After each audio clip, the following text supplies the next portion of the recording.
Hey everybody, my name is John Holman. I'm a personal coach. I'm a trauma translator, and I help people know more than they know, see farther than they can throw, and get past anything that's said before them. Today I wanted to talk to you for a minute about regrets and how they affect worth, and how worth is not measured by your regrets. There's been a lot of things in my life that I can look back on, that I can dwell on, and bring a lot of wisdom back to my everyday occurrences, and a lot of them are brought to me from regrets. So I want to let you know, regrets, they are not your worth system. Okay, your work ethic is not your worth ethic. Okay, your work ethic is not your worth ethic. Now, do we have regrets? Do I have regrets? I think we all have regrets. I think we all have things that we could have, should have done better, and we know these things. When I think about it, I think about a lot of things, and I know there's things that I used to really envy the people that would say they have no regrets, and I would think, wow, and I would say, well, I'm one of those people. I have no regrets. But when I got down and I thought about it clearly, I did have regrets. I did live with regrets, things that I did that I didn't think about, or I thought about, and I subconsciously pushed back, and they would affect my worth. They would affect where I would put myself, where I would leverage myself to be available to have opportunities happen in my life that will fulfill me, enrich my family, help momentum, help financially, personally, on every avenue. There was just something that I had built a regret stable, and I had all these regrets in there, and I didn't look at them, and I envied myself as never having a regret for anything. But today I want to tell you I had regrets.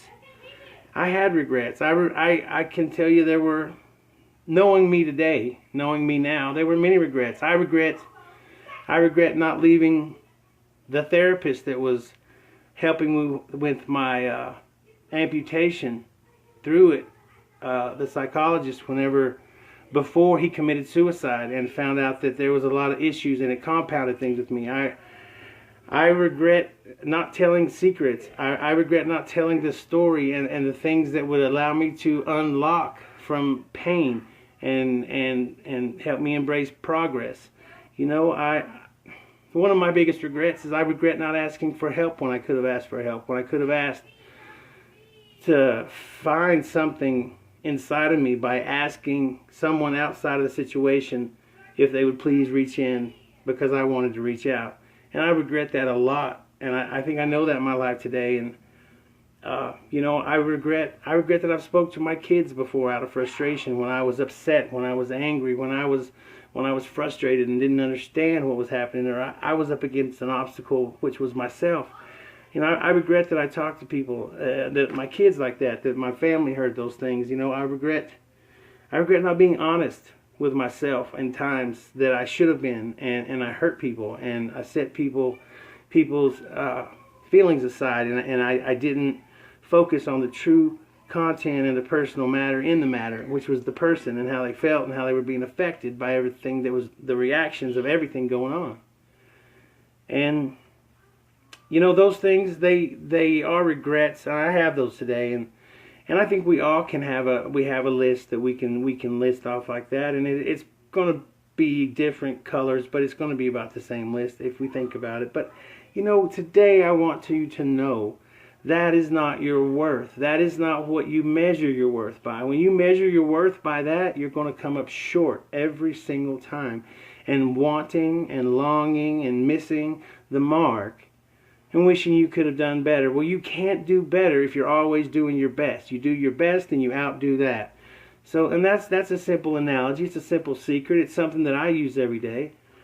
But as I know that whenever I went through my medical issues, when I went through amputation, that affects a person's worth. That affects it just totally set me up for being in the spotlight, I felt like. But I didn't understand that the spotlight was really a great thing to be in if you could learn how to simply be an incredible reflector. And an incredible reflector is worth its weight in everything, because everything needs to be reflected.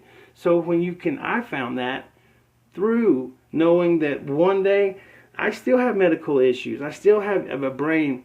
I have a TBI and a brain issue. I still have things that I go through daily. That they may not change they may not fix some of these things and have something that can help them for another 10, 15, 20 years. I'll be 70 by then. What can I say? I can't measure my worth on something like that. I have to know that I have an amazing health now. I have an amazing ability now to be able to stretch my imagination, to push my vision, to break my limits and make them just nothing, because I am worth being in that moment. I am worth every shot that's given to me. Every opportunity has its own payment. And the worth in it is me. The fact that I'm there trying to take full advantage of a commitment to hold myself accountable to create something bigger than myself. A futuristic solve for someone else. Every morning when you get out of bed, be prepared to lose everything so that you can start creating something that day that's going to make a difference in someone's life forever. Because when you touch the life of somebody, you become timeless. You become limitless. You become infinite. You will go with that lesson, with that person the rest of their life. We are made up of all the people we meet throughout our lives. Every moment, every person that's touched you has tapped into you and has found a place to nest. And there is a piece of that person, of the conversation, of the verbiage, of the acknowledgments, of the relatable differences. Everything is still in you. We are the greatest, grandest recorder in the world. The reason we can't keep up with memory is because we have so much of it. We have everything we see. We take it in. It doesn't just get filtered out. It gets ignored. And we don't know how to separate reality from rationale or from inconsistent conclusions to imagination. We don't know how to do those things. And we value ourselves by those things. We value ourselves by what we can accomplish in a situation that is out of hand, in a situation that you can thrive in. We value ourselves in all those things. And if we can't find that we can even attempt those things, where are we going to find this value system at? Where are we going to find those things? We're not. We're going to look for them in other people, but we're going to be a poor judge of the things we're looking for. So we're going to be looking for people that will only make poor excuses out of us. They won't lead us in the right way. They'll accept us on their journey of failure so they won't be alone. And we can't accept those things in our life. We are not held accountable for other people's self-worth. We are responsible for our worth. By knowing our regrets, we're simply acknowledgement of things that are happening in our life that have made us stronger. Our inconsistencies can become compelling once you learn that it was a spot where you just needed to learn. You needed to understand. You were not dismantled. You were slowed down because you weren't learning at the progression that things were going. And your confusion was proof, all the proof we needed, all the proof your life needed, all the proof the moment needed to keep you in that moment until you learned it so you could quit relearning it. Because we will not quit relearning a lesson until we learn that lesson. And the learned lesson is proven by our activities and our behavior. And behavior starts with our reactivity. How we react to things is how we're going to create everything around us. It will be our stabilizing factor, or it will be the stability that drives us and sinks us clear to the bottom of the ocean. How we react to everything is going to be how anything reacts to us, and it's going to be how we become transparent or if we stay a wall. If we can't do those things, holding on to we're not worth it, that our regrets are keeping us up at night, we don't just accept them as they are, then we start to fall apart. We start to lose hope. We start to lose value in things outside of us, and if we can't find value outside of us, we're not focusing on value anywhere. And if you're looking only on the outside, you're comparing, and comparison steals happiness. Know that today. Comparison steals happiness, and you cannot make anything happen out of comparing a life, except for the fact that you're comparing pain. You'll only compare strife. You only compare struggles. When you compare that, there is no end in sight. You're only talking about the scars. Today, you can't get lost in the scars. The scars were there to remind you that you survived, that you went to that battle and you came out with it. You came out with the belt, the buckle, the gold, the shiner, whatever you came out with. It was a blessing in the lesson, and you have to realize that today. You were a top contender in that battle. And the reason, and that the fact that you're here today shows you were, one, worthy enough to be there. Two, there is no regret, because there's only a place to warm your soul and experience acknowledgement that you can create positive change in your life. And that's what happens. And you can make the difference. The biggest difference in your mind shift is your words. When you say how you describe things, how are you describing things to yourself today? How are you describing things to yourself today? Are you starting out in a grim place where you always look back to the past where you were a victim, where you find that victim, you hold its hand, you nurture that person, you say, it's okay, I understand, and then you react from that point? And is that what you do? Because if that's what you do, all you're doing is you are being addicted to the problem so that you can kind of disguise the pain.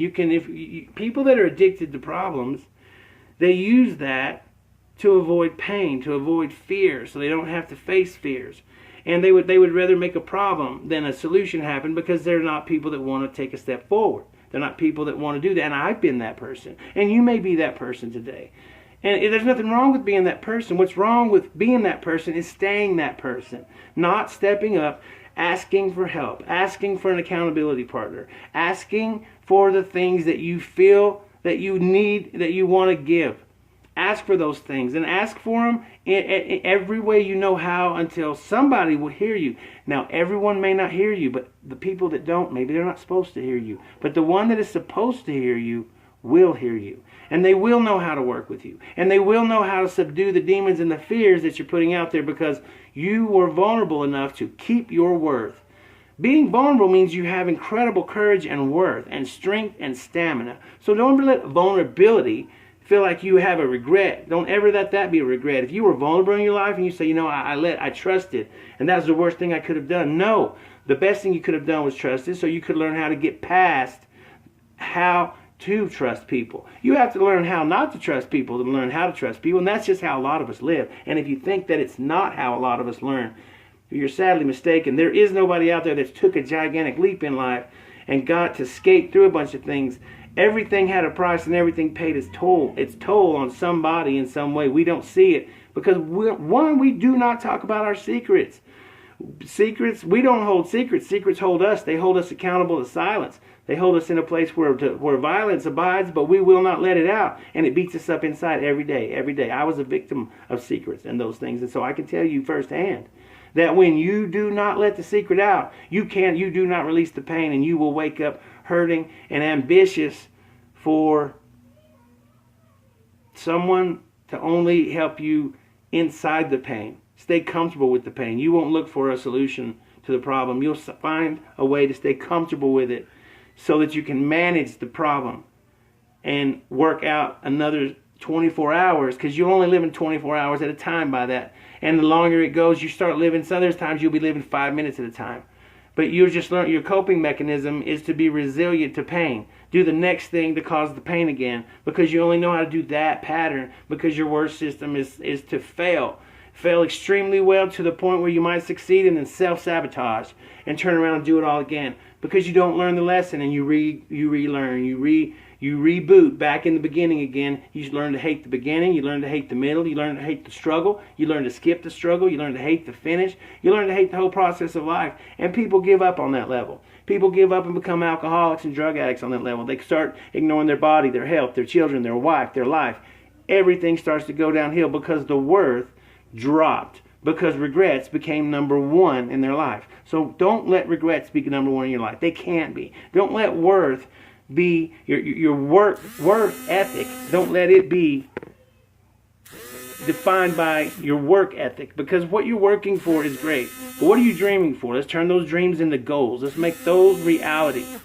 Because then when you're going to sleep, you only want to rest a few hours, because you want to be awake, because you want to keep living your dream. You want to keep making things possible. You want to keep making things happen to create a solve for somebody in the future, so that you become timeless today. Because when I told you, when you touch people's life, you become timeless. When you touch them in a positive way, in a manner that makes them reflect on themselves in a more loving, compassionate way, and they give back to that in a joyous, harmonious way by sharing with other people that you don't give up. And when you don't give up, people show up. And when people show up, they're the right ones.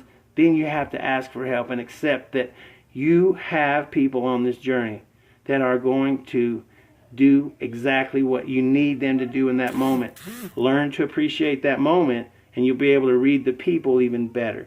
So everybody have a good day. I am, I can, I will. That needs to be sewed into your DNA. You need to know that we heal like we live. And if we live living and giving, that's how life will turn into. It will be giving, living. And we'll be happy. We'll be satisfied. We'll be structured in the fact that we can wake up any day, at any moment, completely prepared to lose whatever it is, so we can gain everything that it's not, because we are everything that we should be when we're going forward, when we're pushing and falling forward. Because remember today, you're not falling, because falling is really flying. Everybody have a great day. See you later. Bye-bye.